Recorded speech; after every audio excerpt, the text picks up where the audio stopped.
بسم اللہ الرحمن الرحیم۔ ناظرین گرامی، انسان ہمیشہ سے ہی دولت اور دولت مند ہونے کے خواب دیکھتا رہا ہے۔ اس دولت کی تلاش بھی کی جاتی ہے اور اس کو کمایا بھی جاتا ہے۔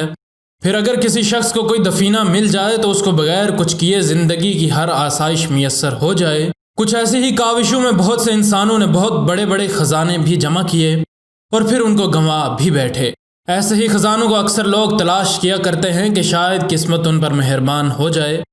اس کوشش میں کچھ کامیاب ہوتے ہیں تو ان کا دولت مند ہونے کا خواب شرمندہ تعبیر ہو جاتا ہے، اور کچھ ناکام ہوتے ہیں تو خزانوں سے امیر ہونے کے بجائے اپنا وہ سرمایہ بھی گنوا بیٹھتے ہیں جو ان نے ان خزانوں کو ڈھونڈنے کے لیے لگایا ہوتا ہے۔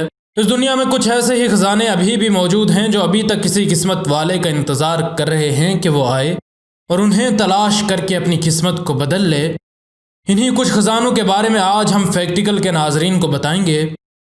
ویڈیو کو مزید آگے بڑھانے سے پہلے اگر آپ فیکٹیکل کے نئے ناظرین میں سے ہیں اور آپ نے ہمارے چینل کو ابھی تک سبسکرائب نہیں کیا تو جلدی سے ہمارے چینل کو سبسکرائب کر لیجئے اور سبسکرائب کے بٹن کے ساتھ گھنٹی کے نشان کو دبانا نہ بھولیں تاکہ ہماری ہر نئی آنے والی ویڈیو تسلسل و تواتر کے ساتھ آپ کو موصول ہوتی رہے۔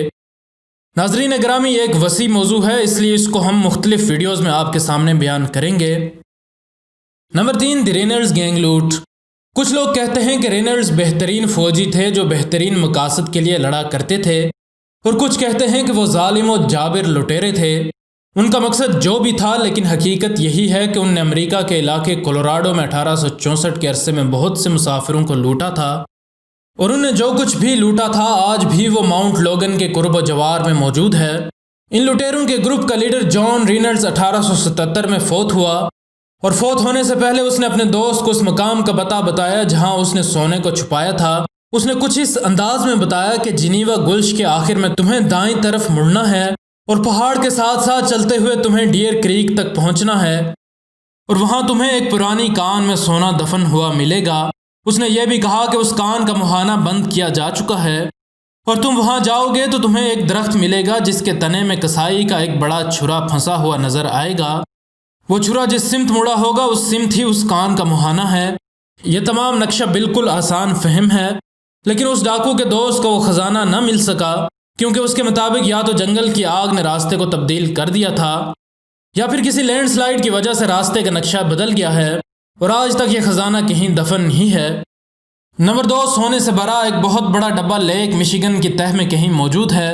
اس خزانے کے بارے میں جارج الیگزینڈر ایبٹ نے بتایا تھا، اور مسٹر ایبٹ ہیکلے نیشنل بینک کا وائس پریزیڈنٹ بھی تھا۔ اس نے کہا کہ سونے سے بھرا ڈبہ چوری کیا گیا تھا، اسے کشتی پر لاد کر لیک مشیگن سے پار لے کر جانا تھا۔ 1890 کے وسط کا عرصہ تھا، اور جب کشتی پر سونا لاد کر اسے جھیل سے پار لے جایا جانے لگا تو اسی اثنا میں ایک طوفان ادھر آ نکلا، اور یوں یہ کشتی ڈوب گئی اور اس کے ساتھ سونا بھی ڈوب گیا۔ ایبٹ نے اپنے بستر مرگ پر ایک لائٹ ہاؤس کیپر کو اس خزانے کے بارے میں بتایا۔ اس نے آگے کسی کو بتایا اور اس شخص نے بھی آگے کسی کو بتا دیا، اور یوں بہت سے لوگوں کو اس خزانے کا علم ہو گیا۔ اس خزانے کو بہت سے لوگوں نے تلاش کرنے کی کوشش کی، لیکن سب ہی ناکام رہے چونکہ اس وقت ٹیکنالوجی اتنی جدید نہیں تھی، اس لیے کہا جا سکتا ہے کہ یہ کسی کو نہیں ملا۔